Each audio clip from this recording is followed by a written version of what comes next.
Belgium is a small country of about 11 million people, and it's located on the north shore of the in Western Europe. Its size is relatively small in population, considering the amount of weight it has in the European economy. So Belgium is very politically stable, as is most of Western Europe, but it does have a couple of deep cultural divisions within the country. So there really isn't a singular cultural identity that is considered Belgian. Instead, Belgians draw a cultural element from like the largest surrounding countries, so that includes France, Germany, and the Netherlands. The country is basically divided into multiple different sections, and called Flanders and Wallonia. So in Wallonia, they speak more French, and Flanders they speak Dutch. Um, and then there is a small German-speaking minority in the far east of the region.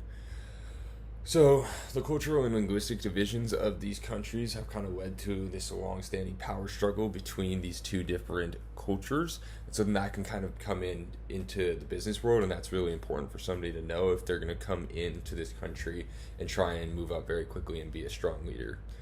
So, yeah, as I said, it definitely affects businesses as a fundamental level. So, companies run in Walloons, which adhere to more French organizational style, are vertically oriented with a centralized power structure, and they focus on a strong leader or leadership group.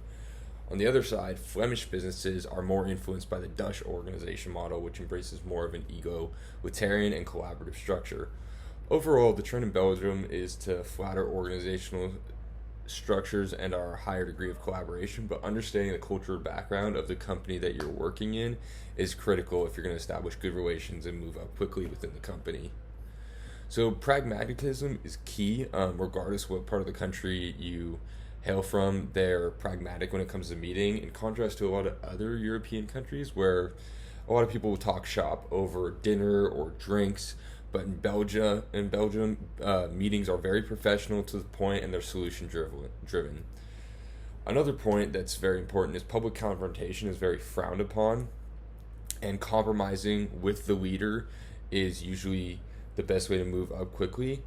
But you can question the leader. It's just better to do it in private and instead of trying to do it in public in front of everybody else. So another thing that's important is if you are a leader and you have a team mixed of Flemish and Walloon people from the different cultures, it's often good to bring other outsiders into the group so that the group does not end up being divided into two different factions of both Flemish and Walloon people. And then the last thing that's just super important is speak English whenever possible, because English is the main language in Belgium. So if you're able to speak English, that will most likely help you.